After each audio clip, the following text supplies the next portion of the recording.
Bonjour les amis. Alors aujourd'hui je vais vous parler de politique. Et vous allez voir que je ne vais pas en parler justement. Et je vais vous parler aussi de Medjugorje. Le voyage que nous allons faire ensemble et deux autres options que je vais vous proposer. Alors au niveau de la politique, j'ai déjà fait une vidéo là-dessus. Personnellement, moi, je ne vote pas. Je n'ai jamais voté. Je pense avoir cette grâce, je dis ça en toute humilité, de savoir, parce que c'est la vérité, que le Seigneur ne veut pas de la République, il n'en a jamais voulu. En fait, le système, même si c'était un système démocratique, ne serait pas christocentré. Puisque être christocentré, c'est faire la volonté du Seigneur et non pas demander à la majeure partie de la population ce qu'ils ont envie ou pas envie de faire. C'est à la majeure partie et même à toute l'humanité de se demander ce que Dieu veut pour elle. Vous voyez ? Donc c'est caduc d'entrée. Ce n'est pas valide. Et si on a besoin de s'en convaincre, vous avez toujours l'apparition du Seigneur à Sainte Marguerite Marie à la Coque en 1689, où il lui demande à ce que le roi de France, Louis XIV en ce temps-là, consacre la France au cœur sacré, à son cœur sacré, en vue de la protéger d'un grand malheur qui arrive. Et donc 100 ans plus tard, la fameuse pseudo-révolution française, qui n'en est pas une, puisque tout ça a été organisé. Mais je ferai une petite aparté avec cette histoire de la situation actuelle avec les législatives qu'il va falloir voter. Il suffit d'être christocentré en fait, encore une fois. Je vous invite, c'est la seule requête, pas la requête, la seule invitation tout simplement, que je vous fais, c'est de vous assurer que vous êtes en état de grâce et que vous mettez votre vie spirituelle en priorité. Voilà. Avez-vous besoin de vous confesser? Avez-vous besoin de pardonner à quelqu'un? Avez-vous besoin d'accepter la demande de pardon de quelqu'un? Ça, c'est prioritaire. Là, vous aurez à rendre des comptes et non pas du bulletin que vous allez mettre. Et une fois que ça sera fait, si vous communiez correctement, en état de grâce, et que vous priez le chapelet de la Vierge Marie, tout va entrer dans l'ordre. Tout va entrer dans le calme et la paix de l'âme qui va savoir ce que faire ou pas. Voilà, c'est mon seul conseil les amis.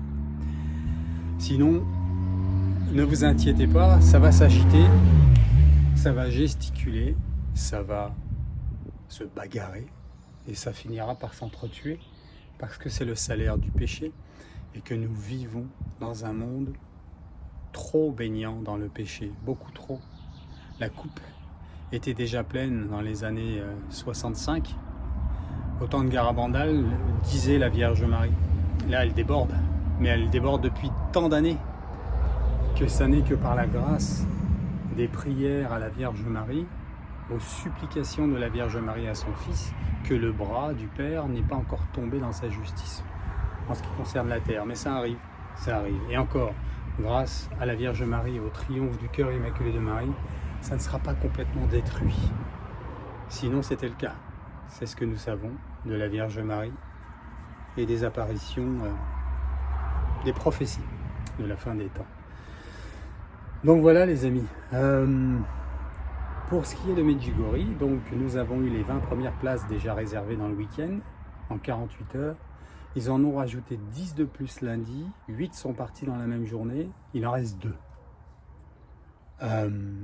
Si les 2 partent, on leur demandera d'en rajouter 10, on sera déjà 30, mais je continuerai à vous le proposer pour s'assurer que tout le monde puisse avoir sa place, tous ceux qui voudraient y participer, premièrement.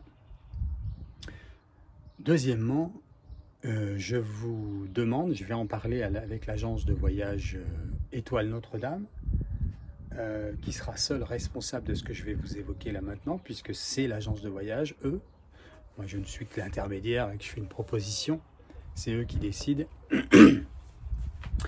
Est-ce qu'il y aurait des personnes intéressées pour la dernière semaine du mois d'août, puisqu'il me l'avait proposé. Elle est 50 € plus chère pour l'instant, mais c'est pareil, s'il y a du monde, ça pourrait être un peu moins cher. Et en fait, je me dis que il n'y a pas grand chose d'autre à faire maintenant que aller vers la conversion et de converger vers les moyens d'obtenir ces conversions. Et donc aller à Medjugorje, c'est central pour ceux qui le peuvent, évidemment.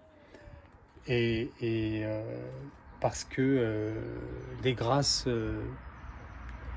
une myriade de grâces va tomber non seulement sur les personnes qui participent, mais tout autour d'eux, les personnes pour qui elles prient, et même des personnes que nous ne connaissons pas, parce que ça fait boule de neige en fait. Et donc ça c'est essentiel. Je dois partir aux Antilles là pour des raisons personnelles. C'est pas le moment parce qu'il fait très chaud là-bas en été. Mais je pense que je serai revenu pour la dernière semaine du mois d'août. Parce que c'est un départ qui se ferait une quinzaine de jours en été. Donc voilà, je vous pose la question. Est-ce que ça vous intéresserait la dernière semaine du mois d'août? Et la deuxième requête, la deuxième suggestion que je voudrais vous faire, c'est que comme certaines personnes ont proposé de payer, des personnes qui ne pouvaient pas y aller, qui étaient prêtes à payer pour des personnes qui ne pouvaient pas se le payer, d'abord je trouve ça élogieux, superbe comme geste.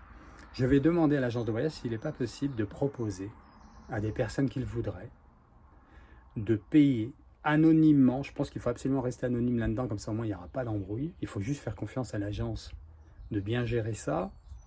Je pense que vous pouvez, ils sont largement connus et respectés dans le domaine. Et on pourrait demander par exemple 4-5 places. On pourrait laisser faire 4-5 places payées par une tierce personne qui a les moyens et qui veut faire ce geste de charité. Et donc, il y aurait 4-5 personnes qui feraient la requête d'accéder à ce voyage gratuitement, par ce biais, tout aussi anonymement. L'agence de voyage aurait les noms de tout le monde qu'elle garderait et elle gérerait, à savoir à qui elle a affaire.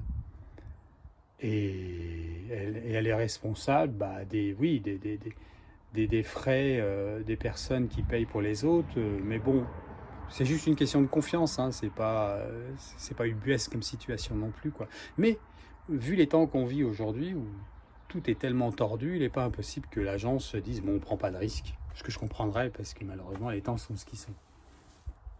Mais c'est une idée. Mais en fait, elle sort même pas de mon esprit, cette idée.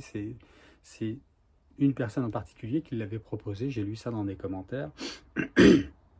Donc je vais en parler là tout de suite à l'agence. Je devais le faire hier, mais j'étais affairé avec d'autres choses. Et je vais leur demander si c'est possible de laisser, de mettre ça en place en fait. Hein, ce serait pour quelques places. Et ce serait un beau cadeau si c'était possible. Voilà. Eh bien, je vais vous tenir au courant avec ça, les amis. Restons dans la paix, restons christocentrés dans les sacrements et dans la prière. Et le reste coulera de source. Hein. L'évangile nous le dit, le Seigneur nous dit, cherchez d'abord le royaume des cieux et la vie juste qu'il demande, c'est ça, la conversion, la confession, les sacrements et la prière, et la charité, mais ça c'est une évidence. L'Esprit Saint nous révèle toutes ces choses-là. Quand on se tourne vers le Seigneur, on ne peut pas en même temps devenir un tyran pour les autres. Donc on reste dans la charité. Et le reste vous sera donné de surcroît. Ne vous inquiétez pas du reste, de ce que vous mangerez, de ce que vous aurez pour vous vêtir, etc. etc. Donc il faut mettre d'abord le Seigneur au centre de sa vie. Voilà les amis, ô Marie conçue sans péché, priez pour nous qui avons recours à vous. Soyez bénis de Dieu.